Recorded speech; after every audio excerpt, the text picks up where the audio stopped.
इसके लिए जिस वाणी से नाम जप कर रहे हो, यदि झूठ बोलोगे, अरे आश्चर्य होता है, झूठ बोल करके तुम सोच रहे हो हम संभाल लेंगे। नहीं नहीं, झूठ तुम्हारा नाश कर रहा है, तुम्हें पता नहीं।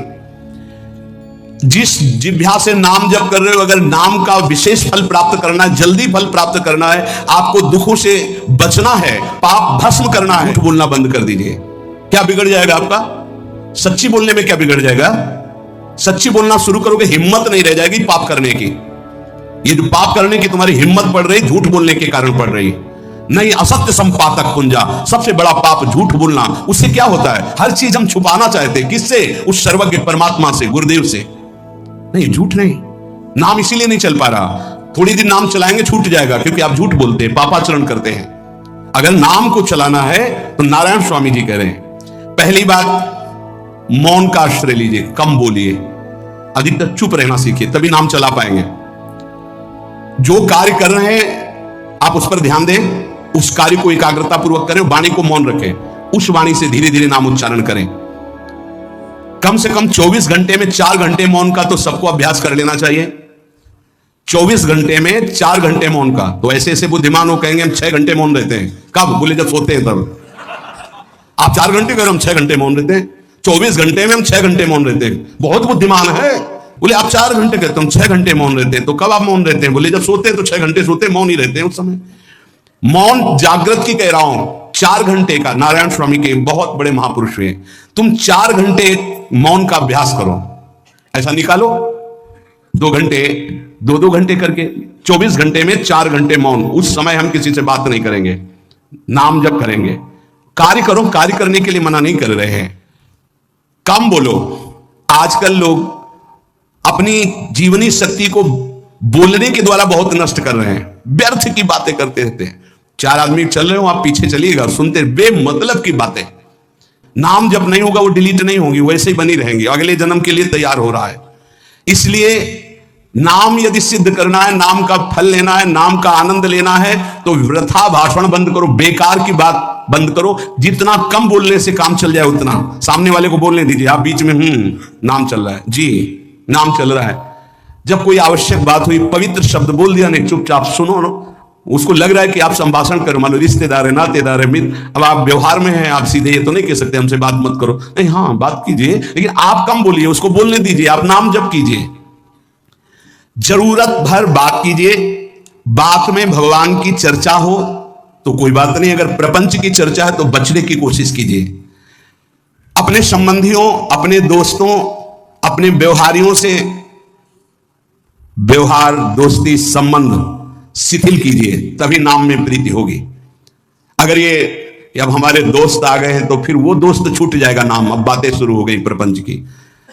धन्य है ऐसी बुद्धि जो प्रियजनों से भी संभाषण केवल भगवत वाक्यों का, अन्यथा नहीं। इसीलिए इस मार्ग को वर्ण करना बहुत कठिन है। एक ऐसा तुम्हारा निवास स्थान होना चाहिए अलग, जिसमें अपने रिश्तेदार, नातेदार, व्यवहारियों का प्रवेश न हो। आपकी शैया अलग होनी चाहिए। अगर नाम जापक नाम सिद्ध करना चाहता है, नाम का फल लेना चाहता है, नाम निरंतर चलाना चाहता है, तो जिस आसन पर आप बैठते हैं उसी में प्रपंची विषयी संसार वृत्ति वाले बैठेंगे तो भजन की वृत्ति नहीं बन पाएगी। एक ऐसा, वैसे होते हैं घरों में बैठने वालों का अलग, लेकिन साधन कक्ष अलग होना चाहिए अपना। किसी का यदि प्रवेश ना हो तो आप देखेंगे कि आपके साधन के परमाणु आपको वहां बैठते ही तत्काल विक्षेप रहित करके भजन में लगा देंगे। अगर घर में ऐसा कुछ ना हो तो एक आसन अपना अकेला रखिए, जिस पर आप शयन करें वो आसन केवल आपका ही होना चाहिए। अगर वो सार्वजनिक बैठने के लिए ही है, ऐसी व्यवस्था नहीं, तो आसन समेट कर अपना अलग रख दीजिए और दूसरे आसनों पर बैठा लिए, फिर वो आसन हटाकर जब आप शयन करें तो आपका आसन होना चाहिए। इसका बहुत बड़ा प्रभाव पड़ेगा। कोई भी ऐसा दृश्य या पुस्तक ना पढ़ें जो वासनात्मक हो और प्रभु के नाम से आपको विमुख कर दे। अखबार आदि, समाचार आदि, ये हमारे चिंतन को नष्ट करते हैं। अगर नाम जब करना है, निरंतर नाम स्मृति बैठालनी है, एक घटना कई मिनट तक विक्षेप देती है। ऐसा हुआ, कैसे लोग हैं, अब उसमें तो समाचार ही हो रहे हैं, सैकड़ों बातें हो रही, पेपर है तो सैकड़ों बातें लिखी हैं, क्या क्या, अब वो सब दिमाग में भर गई। इतना व्यसन है किसी किसी को पेपर पढ़ने का, समाचार पत्र पढ़ने का, कि सुबह होते ही वो विरह में रहते हैं कि पेपर आ जाएगा। आया नहीं, मिला तो ऐसी एकाग्रता से पढ़ते हैं जैसे वेदांत चिंतन करने वाला वेदांत चिंतन। चश्मा लगा, चाय रखी, ठंडी हो रही, उससे मतलब बीच बीच में चाय और चश्मा से और पूरे दिमाग में वही। अब क्या करेगा? जो पढ़ा है उसका चिंतन बनेगा, वही बोला जाएगा। अब जहां चार मिले तो तुम्हें पता है उत्तर प्रदेश में ये हुआ, मध्य प्रदेश में ये हुआ, चर्चा दिमाग। नाम जापक पूज्य श्री नारायण स्वामी कह रहे हैं। अखबार पढ़ना, दुनिया भर की प्रपंच की जिसमें बातें हैं, ऐसे समाचार, ऐसे टेलीविजन देखना, ये तुम्हारे हृदय में नाम नहीं चलने देंगे, तुम्हारी स्फुरणा को गंदी कर देंगे, बेकार का वक्त खराब हो। इसलिए अगर आपको पढ़ना ही है तो धार्मिक ग्रंथों को पढ़िए, अपने इष्ट संबंधी ग्रंथों को पढ़िए नाम जपने के लिए। किसी को कभी वचन न दे। पांचवा, बहुत बहुत पॉइंट की बात करें, यदि आपने किसी को वचन दे दिया और पूरा नहीं किया तो भजन का फल वहां जाएगा, ध्यान रखना। यही हमसे सब त्रुटियां होती रहती है अपने लोगों से। जाओ आज से बाद वचन दे दिया, हम ऐसा नहीं करेंगे, नहीं करेंगे चाहे मर जाएं। और अपने लोग ऐसे फिसड्डी हैं कि शाम के वचन देते हैं और सुबह फिसल जाते हैं। 2-4 दिन बोलते बोलते चला, फिर फिसल जाते हैं। बोले कसम से आज से ऐसा नहीं करेंगे। तो आप इसको खिलवाड़ ना समझे, आपके सुकृत नष्ट हो रहे हैं, वासना आपके सुकृतों को नष्ट कर रही है। दूसरा, जैसे आपने किसी से कहा कि मैं शाम के 5 बजे आ जाऊंगा, तो 5 बजने में 5 मिनट कम होने पर आपको पहुंच जाना चाहिए, 5 मिनट ओवर होने पर नहीं, उसके पहले ही आपको। ये संतों के जीवन में देखा गया है। समय का बहुत बड़ा जीवन में अस्तित्व है। अगर आप किसी को समय दें, फिर उसमें प्रमाद स्थिति नहीं होनी चाहिए। 5 मिनट पहले पहुंचिए। समय दिया है किसी को तो 5 मिनट पहले, उसको इंतजार ना करना पड़े। रात को सोते समय नाम जापक उपासक विचार करें, मेरा नाम किन किन कार्यों में छूटा, मेरे से कौन कौन सा पाप हुआ, मैंने कौन सी आज गलती की जो नहीं करना चाहिए, और उसे डायरी में नोट करें। नारायण स्वामी कह रहे हैं दूसरे दिन सावधानी पूर्वक वो गलतियां ना होने पाए जो हमने आज की। जब उपासक सत्य बोलना स्वीकार करता है तो उसके हृदय में डर जागृत हो जाता है। ध्यान रखना, डर ये माया के द्वारा प्रेरित है। अगर व्यापार में सत्य बोलेंगे तो पैसा अधिक नहीं आएगा, अगर हम सत्य बोल दिए तो डांट लगेगी, अगर हम सत्य बोल दिए तो सब लोग जान जाएंगे मैं ऐसा गंदा हूं। सच्ची मानिए, सत्य बोलने का नियम ले लीजिए, आप निष्पाप हो जाएंगे, आप महात्मा बन जाएंगे। अंदर से कोई भी पापाचरण आपके जीवन में नहीं रह जाएगा। भगवान का नाम सत्य है, उस नाम को चलाने के लिए झूठ बोलने वाला नाम चला सकता है। सत्य बोलने से यदि तुम्हारा नुकसान हो रहा है तो तुम सह जाइएगा। नारायण स्वामी कह रहे हैं उससे बड़ा लाभ आपको श्री भगवान प्रदान करेंगे। आप सत्य बोलिए। आजकल भगवान पर विश्वास नहीं, इसलिए झूठ पर विश्वास है। कलयुग की ऐसी प्रेरणा है कि सब झूठ बोलने लगे हैं। कोई डरता ही नहीं झूठ बोलने में, पूरा का पूरा। जैसे नहीं कहते कुछ तो सत्य होगा, ऐसे ऐसे महानुभाव हैं कि 100% झूठ बोल जाते हैं, 100%।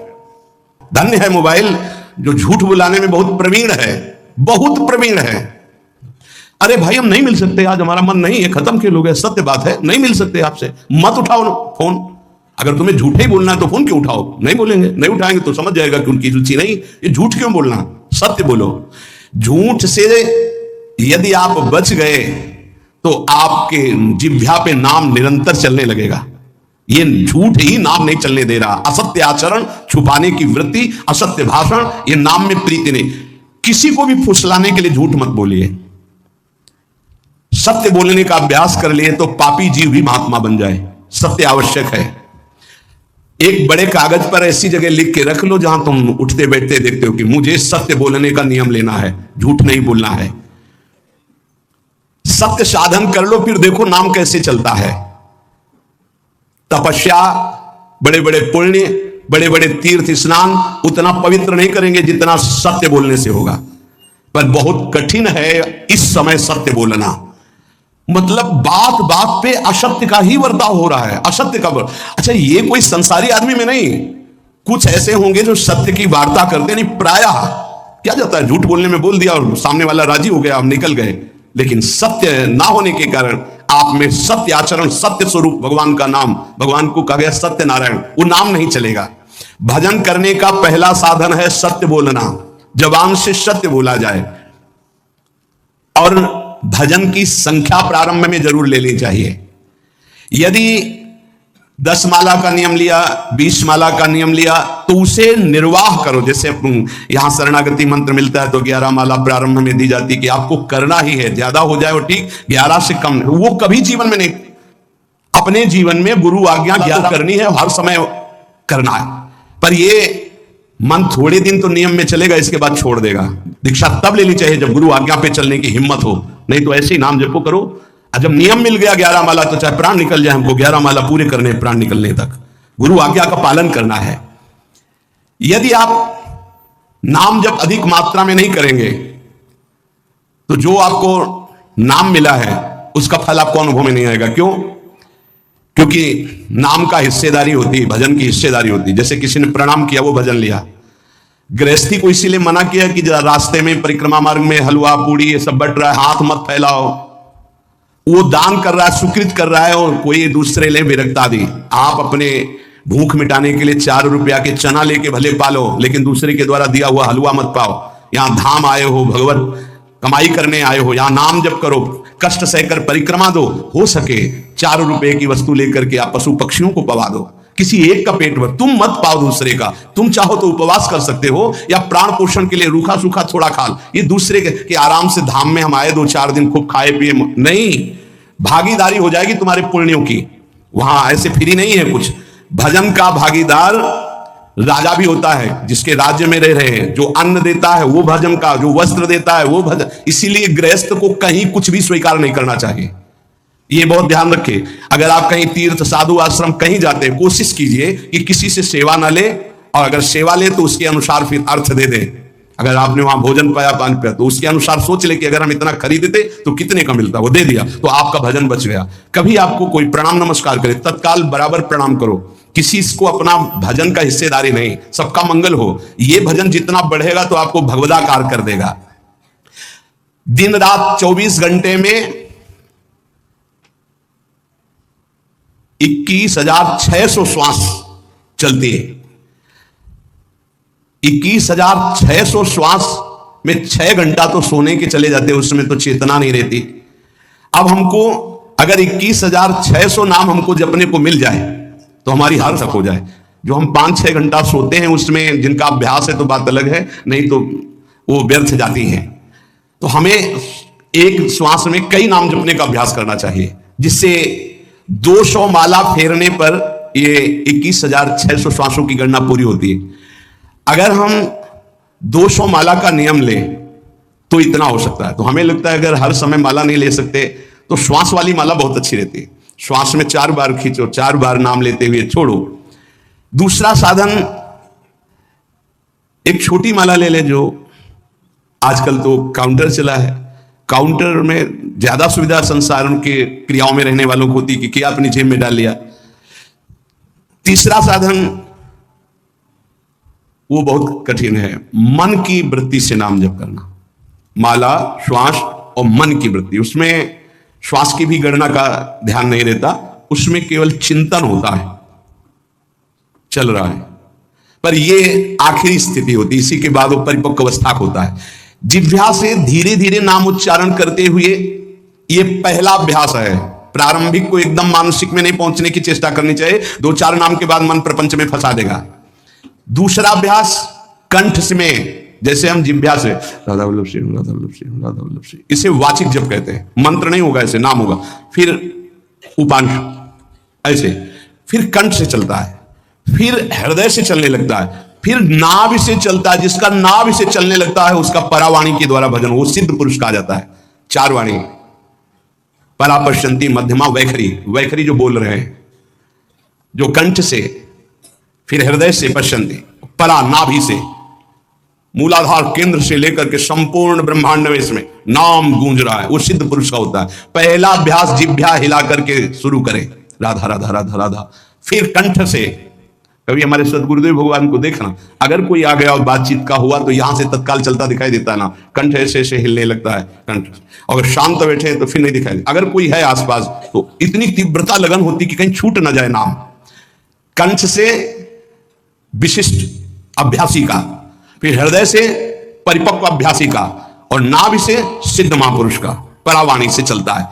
अगर 1 वर्ष तक जिह्वा से अभ्यास किया जाए, ये मैंने किया है, नारायण स्वामी कहते हैं, तो दूसरे वर्ष में कंठ से प्रारंभ हो जाता है, 2 वर्ष कंठ से, तो अगला हृदय से प्रारंभ हो जाता है, और हृदय से 3 वर्ष चले तो फिर नाभि से 7 वर्ष में नाम सिद्ध हो जाएगा।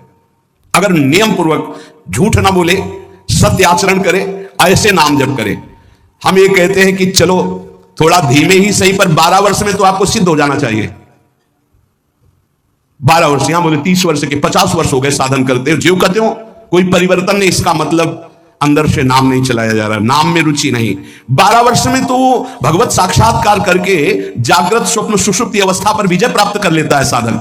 ऐसा ही स्वामी जी ने किया, नारायण नारायण नारायण नारायण नारायण, ऐसी सिद्धावस्था हो गई थी। एक टाट की लंगोटी, एक रस्सी कमर में, बस। बड़े ही उच्च कोट, और बहुत बड़े अरब खरबपति घर के बालक थे। सारी सिद्धियां उसके पैरों में लौटने लगती हैं, जिसका नाभि से भजन प्रारंभ हो जाता है, परावाणी से। अजपा जाप उसे ही कहते हैं जो नाभि से होता है। अजपा जाप करने वाले उपासक में जो अजपा जाप करने की चाह रखते हैं, पहला भोजन पर ध्यान दे, सात्विक भोजन, पवित्र भोजन। भाई नाम का स्वाद नहीं मिला तो कुछ लोग जो है बहुत प्रसन्न होते हैं जब सांसारिक पदार्थ आता है। बड़ी कृपा श्री ठाकुर जी की रही है कि इस विषय पर जो है बहुत परिपक्व किया है। रोटी नहीं मिली, ये रबड़ी रसगुल्ला की तो बात जाने दो। गंगा का किनारा, गांव में जाना नहीं, जो आकाश वृत्ति से वो आ जाए वही। आप लोगों को तो रोटी तो मिल रही है। पहला नाम सिद्ध करने के लिए भोजन सात्विक और थोड़ा, अगर एक समय पाके निर्वाह कर लो तो अच्छा, नहीं तो 2 समय, 3 समय पाने का तो अधिकार ही नहीं साधक को। भगवान की बड़ी कृपा है, जब भूख थी तब था नहीं, और जब है तो भोजन नहीं पा सकते। वो बड़ा लीला बिहारी है। जब भूख थी तब भोजन नहीं, और जब भोजन है तो नियम कानून इसके लग गए हैं, ये इतना इतना। दूसरा, पहला भोजन पर पवित्र। देखो नाम जप के लिए बहुत आवश्यक है, यही जीवन है कि अगर आप नाम जप करने लगे तो हमारा बोलना, हमारा जीना सार्थक हो जाएगा। अगर नाम जप आपको करना है तो पवित्र भोजन होना चाहिए। 2 टाइम भोजन पाना है तो थोड़ा थोड़ा पाओ, पेट ना भरने पाए, ऐसा ना लगने की वजन बढ़ गया है। वजन बढ़ गया है तो भजन घट गया है, वजन घट गया तो भजन बढ़ गया है। देखो तुम्हारे संसारिक संबंधी माता पिता चाहेंगे कि तुम्हारा चिकना शरीर होना चाहिए, हष्ट पुष्ट होना चाहिए, लेकिन हम चाहेंगे कि तुम्हारा भजन पुष्ट होना चाहिए, भगवदाकार वृत्ति होना चाहिए। शरीर तो आज है, कल नहीं रहेगा, चाहे जितना चिकना कर लो। संसारिक माता पिता के प्यार में और गुरु के प्यार में यही अंतर है। वो आपके स्वरूप को पुष्ट करेगा तो शरीर तो अपने आप, मन प्रसन्न है तो वो स्वस्थ है, अस्वस्थ होने पर भी स्वस्थ है। अगर शरीर स्वस्थ है और काम वासना है, नाना प्रकार की चिंताएं, ये थोड़ी माता पिता दूर कर पाएंगे। वो तो तपस्या और साधना से ही दूर होती है, ध्यान रख लीजिए। अधिक भोजन पाना, शरीर को बहुत पुष्ट बलवान कर लेना, तो हर इंद्रियों को भोग देना पड़ेगा आपको। वो कोई तपस्वी होता है, जो तपस्वी होता है वो संयमी होता है, जो संयमी होता है उसके चर्बी नहीं होती, ध्यान रखना। युक्ताहार विहार से, प्राण पोषण के लिए केवल शरीर में अन्न जाए तब नाम में प्रीति होगी। खाते खाते अनेकों जन्म व्यतीत हो गए, वर्षों व्यतीत हो गए, अरे अब तो भजन कर लो, कहां तक खाओगे? ये नरक कुंड है, डाला में विष्ठा बन गया। नींद, एक नियम बना लो कि इतना ही सोना है। पता नहीं सोने में कौन सा सुख, नींद में केवल एक बात का सुख होता है, आपका संसार का चिंतन नहीं होता, तो आप जो शांत रहते हैं वो सुख होता है, लेकिन वो तमोगुणी सुख है। अगर आप जागृत में संसार का चिंतन न होने दें और भगवत चिंतन करें तो आप महापुरुष हो जाएंगे। सो के जीवन क्यों बर्बाद करते हैं? एक टाइम रखिए सोने का, बस। ये कोई तुम्हारा सुख नहीं है, ये तमोगुणी सुख है। निद्रा आलस्य प्रमादोत्तम तत्तामस मुदाहृतम। तो एक बात समझ लो, यद तज्ञ विस्मित परिणामे अमृतोपमम। जिसमें विष जैसा शुरुआत में लगता है उसका परिणाम अमृत होता है, और जिसकी शुरुआत अमृत जैसी लगती है उसका परिणाम विष होता है। प्रातःकालीन उठ करके सत्संग में आना विष जैसा लगता है, लेकिन उठ के आ रहे हो तो इसका फल अमृत होगा। ब्रह्म मुहूर्त में सो रहे हैं, जीवन बर्बाद कर रहे हैं, अरे ब्रह्म मुहूर्त में उठिए, स्नान कीजिए और सच्चिदानंद भगवान में चित्त को जोड़िए। ये विष जैसा लगता है, परिणाम अमृत जैसा होता है। तीसरा, 24 घंटे में 1 घंटे का तो एकांतवास करना सीख ही लो, चाहे गृहस्थ हो चाहे कोई भी हो। 1 घंटे हमसे कोई बात नहीं करेगा, अपने दरवाजा बंद, थोड़ा 1 घंटे कोई ऐसा समय निकालो जिसमें चित्त को केवल श्री कृष्ण से जोड़ो, प्रियाजू से जोड़ सको। चौथा, विरक्त साधक, तकिया गद्दा, ये सब चीजें अगर लगा के सोओगे तो नाम जप नहीं होगा। देखो हितधाम में कुशासन और एक ईंट कुशासन के नीचे, सर्दी में ओढ़ने के जो हमारे कंबल थे वो आटे का बोरा बलराम जी ला के देते। जीवन को यदि आप कसौटी पे नहीं कसेंगे तो भजन नहीं होने वाला। अब तो शरीर रोग से ग्रसित है, आप चाहे जहां रखो चाहे जैसे रखो, प्रिया जो जाने। जब तक हमें भगवदाकार वृत्ति ना हो जाए तब तक विषयों को स्वीकार नहीं। ऐसे कहें साधक, बड़ा सुख मिलता है। एक ऐसे पड़ा हुआ है आसन, उनके कमरे में जाके देखिए, केवल आसन ही है। कितने ऐसे साधक राधा कीलकुंज में रहते हैं जिनकी चटाई केवल है, न तकिया है, न गद्दा है, न कोई। उसी चटाई को ऐसे खड़ा कर दिया, बिछा लिया, बस उसी में पड़े, भोजन मिला पा लिया, ऐसे रह रहे हैं। कमरे में देखो जाके तो ऐसा लगेगा कि इसमें कोई रहता ही नहीं, कुछ है ही नहीं, केवल चटाई है। तकिया गद्दा विशेष विलासिता की वस्तुएं तो नाम जप नहीं होने वाला, ध्यान रखना। जहां पड़े आराम से नींद आ जाएगी, सो जाएंगे, और जब तो नींद उतनी आएगी जितनी आवश्यकता है। भजन का खजाना तिजोरी में रखें, कभी किसी से बताएं नहीं कि आपका भजन कितने माला कितना होता है।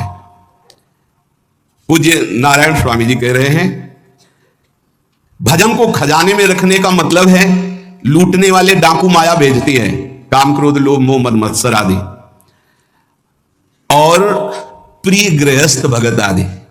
कैसे प्रिय गृहस्थ? स्वामी जी अब ये सब आप ही कहा है, बहुत बीमार है, आप देखना।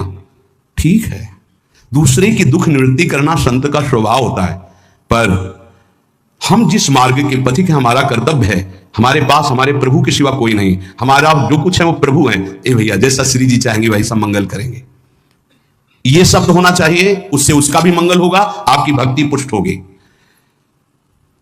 कभी भी जो गृहस्थ में भजन करता है, किसी भी तरह का किसी से भी कोई प्रतिग्रह ना ले। नहीं, ले लो, ये लो ही बढ़िया रख लो, नहीं महाराज हमारा ये मार्किन का गमछा ही काफी है हमारे लिए, नहीं नहीं नहीं, ये प्रसाद पाल, हाँ इतना किनका दे दीजिए, भगवत प्रसाद है, ये हमारे लिए पर्याप्त। गृहस्थी में अगर आप भजन करते हैं तो अपने भजन को बचाने के लिए किसी से भी दान पुण्य, किसी का भी बट रहा है वो स्वीकार न करें, किसी से प्रणाम नमस्कार, किसी से अपनी सुविधा सेवा स्वीकार न करें। और जो विरक्त है उसको ध्यान रखना चाहिए, ये हमारा जीवन केवल जगत मंगल के लिए विश्वेश्वर भगवान को समर्पित जीवन है। ना हम किसी को शाप दे सकते हैं, ना किसी को वरदान। सेवक स्वामी की इच्छा को देखता है, ऐसा ऐसा, हाँ प्रियाजू की जैसी इच्छा होगी वैसा नहीं, आप ऐसा नहीं, प्रियाजू का बस। जबान से कभी ना किसी के प्रति शाप का, और ना हरिराम व्यास जी ने कहा है कि शाप और वरदान हमारे स्वामी की, तो हमें हर बार में यही बोलना है, जैसी प्रियाजू की इच्छा, जैसी श्यामाजू की इच्छा।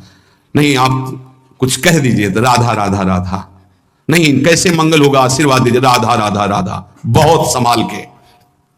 महात्माओं को इस बात में सावधान रखना चाहिए कि ये माया ममता का रूप धारण करके तुम्हारी तिजोरी को खाली कर देगी। खजाना लूटने के लिए माया बहुत अनुभवी महापुरुष है, सेवक के रूप में आती है, खास सेवक बनकर।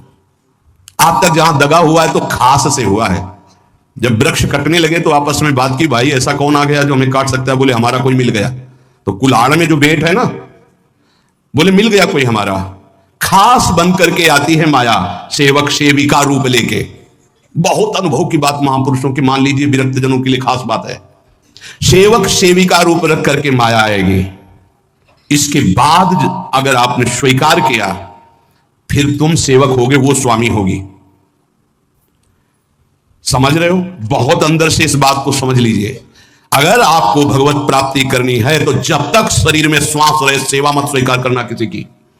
कपड़ा धुलाना, खाना पीना, भीख मांग के खाओ, भिक्षा आना, या आकाशवृत्ति से जियो। जैसे मना ना कपड़ा धो पाओ तो उतने पहनो जितना धो पाओ। किसी को अपनी सेवा में प्रवेश मत होने दो। अपने शरीर की सेवा, अपने जीवन की सेवा जब तक श्वास है तब तक स्वयं करो, नहीं तो तब लग जोगी जगत गुरु, जब लग रहे निराश, जब आशा मन में भई, जब गुरु और जोगी दास। इसलिए होश में परमार्थ के पथिक को कभी किसी की सेवा नहीं लेनी चाहिए, कभी किसी को सेवक नहीं बनाना चाहिए। भगवत भाव से नेकी कर दरिया में डाल, उपदेश दे दिया, चल अपने मार्ग में। जीवन की ये बात हमारी अनुभव की मान लीजिए। अगर निर्विघ्न पंथ निर्वाह करना है तो कभी किसी को यहां सेवक न बनाया जाए। सेवक सेविका के रूप में स्वीकार करने वाले साधु का हृदय आग की तरह जलने लगता है। जो जिंदगी भर निश्चिंत और निर्भय रहा, उसे भयभीत और चिंता युक्त होना पड़ता है। अपने भजन को खास तिजोरी में रखे। अपने में जो सिद्धियां जागृत हो कभी प्रकट ना होने दे, उनका कभी प्रयोग ना करें। एक एक शब्द पर ध्यान देना। उसी को भगवत प्राप्ति होती है। जो